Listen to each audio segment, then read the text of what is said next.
New Caledonia is an island nation in the Pacific Ocean, some 932 miles east off the coast of Australia and 1,240 miles north of New Zealand. Marais, Lifou, Ovea, and Tiga together make up the province of the Loyalty Islands, one of the 3 provinces in the archipelago. Unlike Grande Terre, the main island, the Loyalty Islands were never colonized and are mainly inhabited by the Kanaks, the indigenous people of New Caledonia.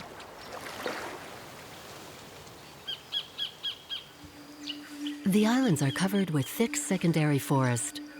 Since the end of the 19th century, they have been recognized as the property of the local Kanak authorities. It is in the heart of this forest that the fate of the Caledonian sandalwood is being played out. Jean-Vaïquedre is a Kanak and mining engineer from l'École des Mines, a chemist and ethnobotanist who has dedicated the past decade to creating the conditions for the renaissance of a tree that was once so badly managed it almost became extinct. He believes that the sandalwood trees still growing naturally in the forests of the Loyalty Islands are a real botanical treasure, and that if managed sustainably, this natural resource could become a precious asset for the Kanak people in the future. He is checking which trees will soon be cut.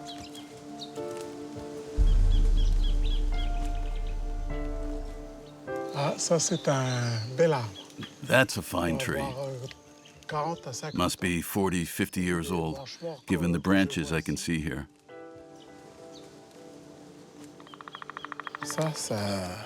There's heartwood here. It's well protected here in the forest.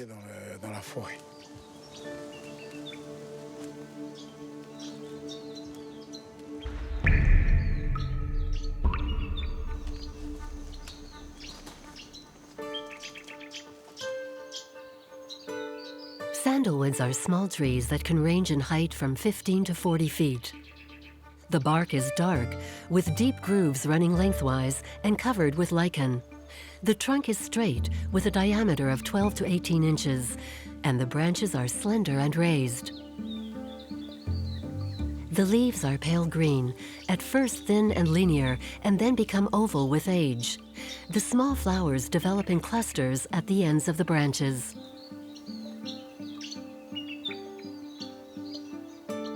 Its fruit, or drupes, are fleshy, and their pulp attracts birds, which spread the seeds through their feces, helping the natural propagation of the species.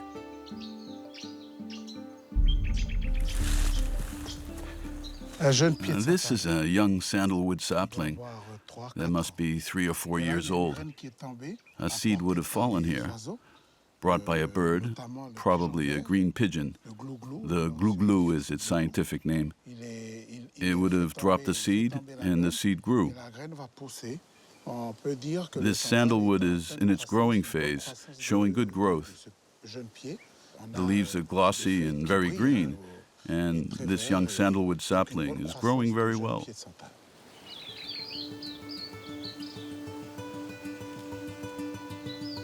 What makes sandalwood trees different is that they are hemoparasites. The chlorophyll they contain allows them to perform photosynthesis, but during the first 10 years of their life, the roots are unable to draw the water and minerals they need to grow from the soil alone. They are equipped with ostoria that allow them to draw these elements from the roots of one or more other plants with which they grow in symbiosis. Initially, herbaceous plants can satisfy the needs of a young sandalwood. But later on, the tree must find a more long-term host, often an Acacia spirorbis, but it could also be a tree such as a guava or papaya. Because it can feed on a range of different species without harming them, sandalwoods can grow on different soil types. They flourish in both verdant valleys and on arid mountainsides. However, the young saplings are fragile and need a balanced environment. They don't like having too much light, so they use their hosts to shelter them from the sun while they are most at risk.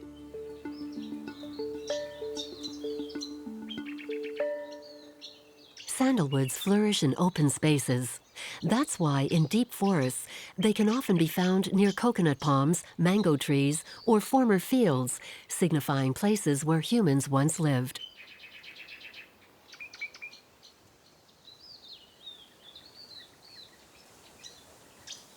The sandalwood that grows naturally here is Santalum austrocaledonicum, but there are 15 or so other species, such as Santalum album or Indian sandalwood and Santalum spicatum, native to Australia.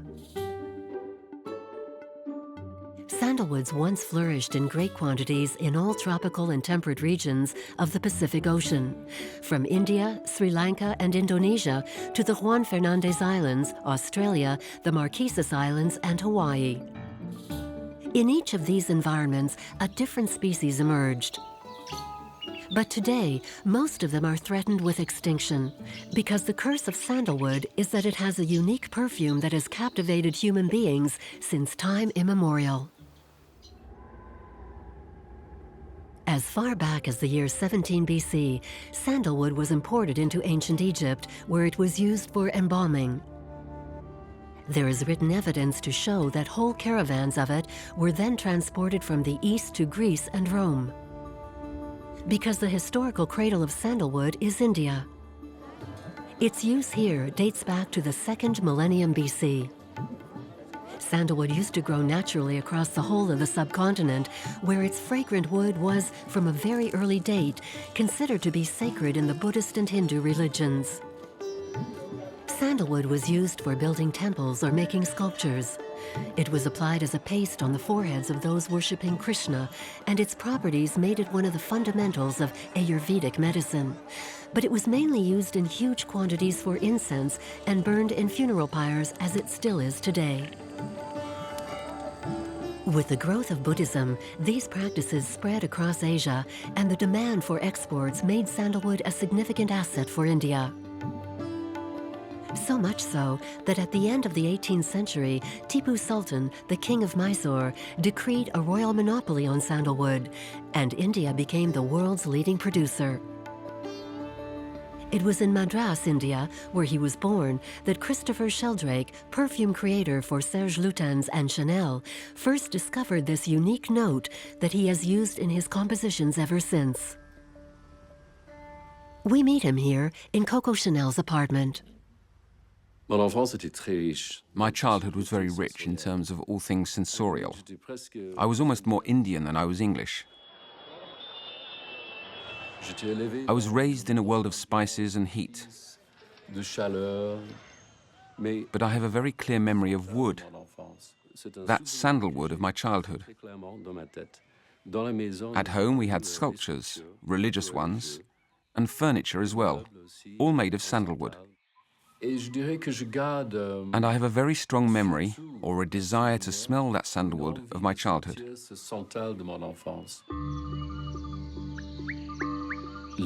Sandalwood also has spiritual and religious connotations.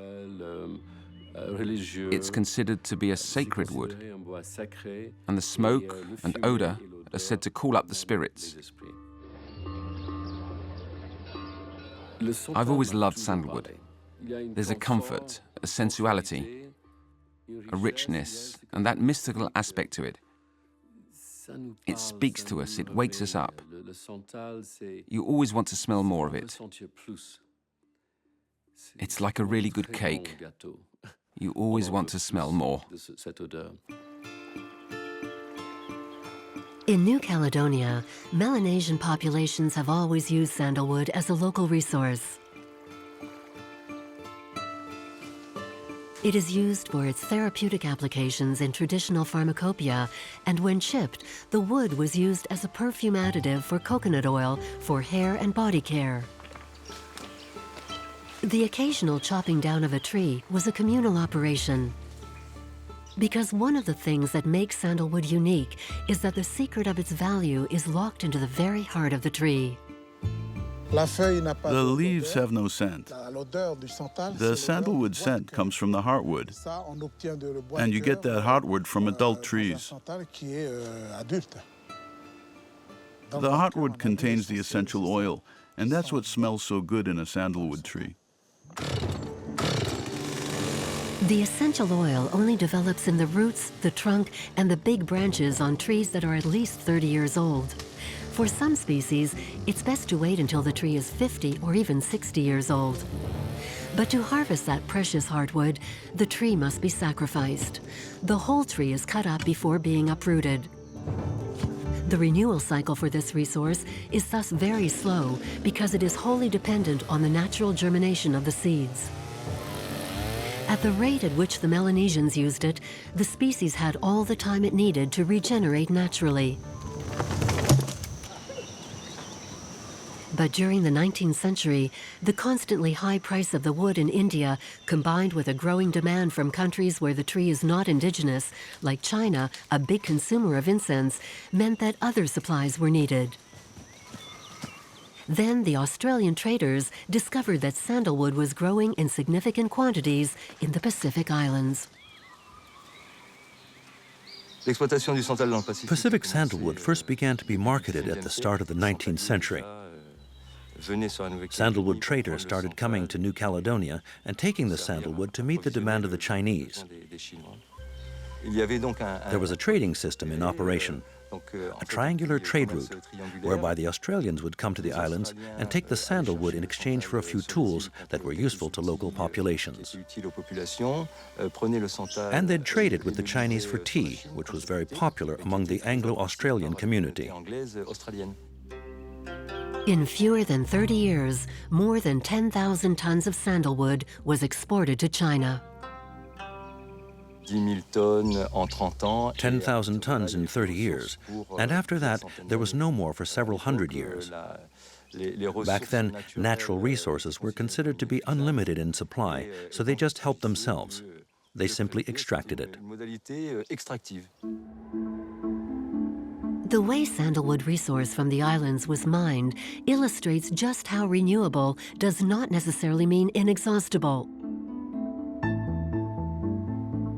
In 1865, there were no more trees mature enough to be used.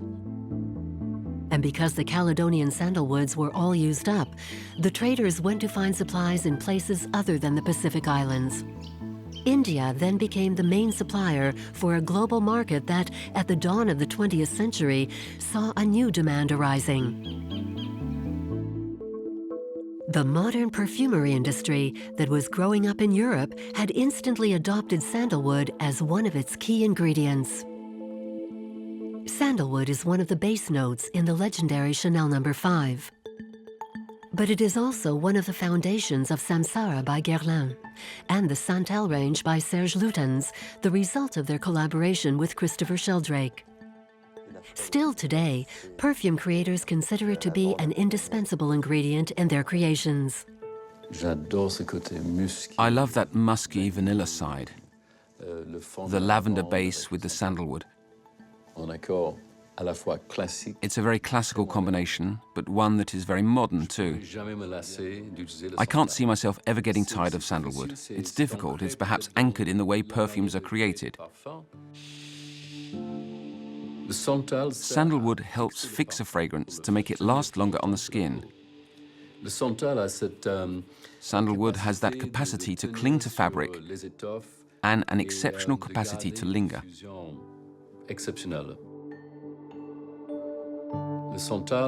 Sandalwood has different effects in different situations. For example, you can use it as a keynote in a sandalwood fragrance that is woody, sweet, and rounded. You can also use it in fresh notes. Imagine a floral cologne, for example, with fresh and zesty notes. Sandalwood is there every time as an ingredient that lends itself to everything and brings comfort, a reassuring note. It's certainly the most feminine woody note. It's a wood, but it's creamy. It's rich, rounded, and sensual.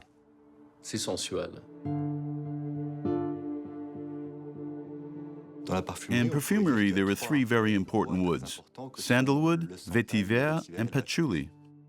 What makes an ingredient interesting is how it combines with another, so you can never tire of an ingredient because there'll always be another combination to create.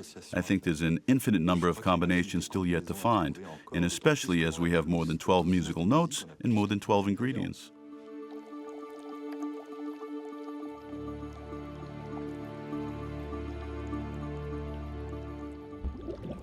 It may seem strange or surprising to want to use the same ingredient in very different fragrances, but it's a little like with colors.